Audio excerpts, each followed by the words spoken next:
নমস্কার, আশা করি সবাই খুব ভালো আছেন।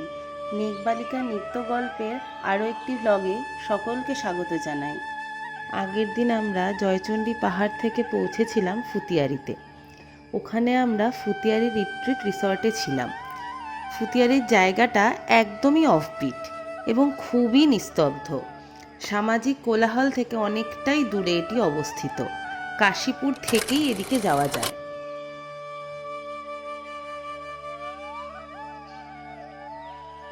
আগের দিন খুব টায়ার্ড থাকাতে আমরা তাড়াতাড়ি ডিনার করে ঘুমিয়ে গেছিলাম। পরদিন তাই সকাল সকাল ঘুম ভেঙে যায় এবং আমরা বেরিয়ে পড়ি ফুতিয়ারি ড্যামের উদ্দেশ্যে। পায়ে হেঁটে ওই 5 মিনিটের পথ ছিল, বেশ মনোরমই লাগছিল।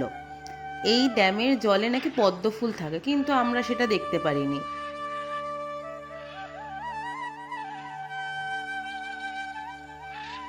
ঘুরতে এসে নিজেও কেমন প্রাণোচ্ছল হয়ে যায় তারই প্রমাণ এটা।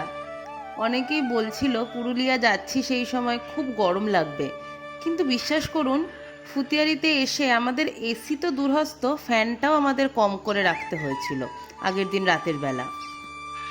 এখানে ঘোরা হয়ে গেছে, এবার যাই রিসর্টে ফিরি। ওখানে গিয়ে রেডি হয়ে ব্রেকফাস্ট করে ফুতিয়ারিকে বিদায় জানিয়ে এবার আমাদের বেরোতে হবে আবার। গাড়ি নিয়ে বেরিয়ে পড়লাম আমাদের পরবর্তী গন্তব্যস্থল সুরুলিয়া মিনিজুর উদ্দেশ্যে। এখানে বিভিন্ন ধরনের পশু পাখির সম্ভার, বাদর থেকে শুরু করে অজগর, স্লথ, ভল্লুক, হায়না, সজারু, আরও অনেক কিছুই। সব কিছু ভিডিও করা হয়নি জানেন আমার। বলতে বলতেই কার দেখা মিলল দেখুন। আমাদের দেখে এগিয়ে আসছিল, ভয়ও লাগছিল, কিন্তু এগুলো হলো স্লথ ভাল্লুক। এগুলো নাকি আমাদের যেই অযোধ্যা পাহাড়, এই পাহাড়েরই নাকি এই জন্তু। এইগুলো হয়তো ভাবছিল কিছু খাবার দেব, কিন্তু ওখানে লেখা ছিল খাবার দেওয়া বারণ। তাই অগত্যা আর কি করা যাবে, বেচারা মনের দুঃখে চলেই গেল।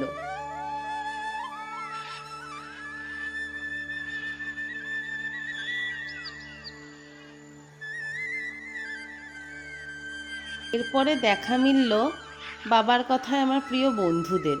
কি বলি আর বলুন। এই পাখিগুলোকে চলতি ভাষায় মদন টাক বলে। ইংলিশ নাম লেসার অ্যাডজুট্যান্ট স্টর্ক। এরপর চারপাশটা একটু ঘুরছিলাম। এত সবুজ, এত সুন্দর লাগছিল, ভাষায় প্রকাশ করা যায় না। দেখা মিলল অসংখ্য হরিণ দলের।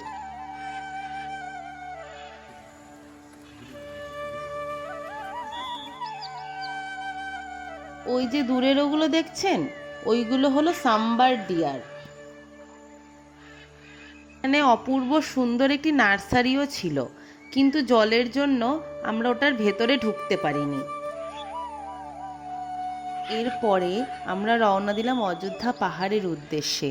ঘন জঙ্গল, গ্রাম্য পরিবেশের মধ্যে দিয়ে মুক্ত অক্সিজেন নিতে নিতে এগিয়ে চললাম আমরা।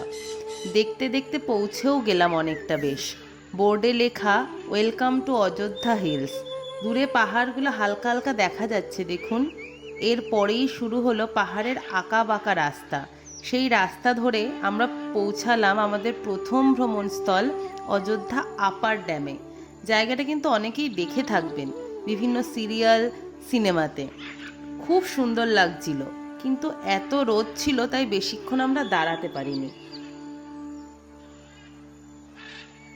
তারপর আমরা টুরগা ড্যাম হয়ে পৌঁছালাম টুরগা ফলসে। অসম্ভব সুন্দর লাগছিল। আমরা পুরোটা যদিও নেমেছিলাম না এখানে।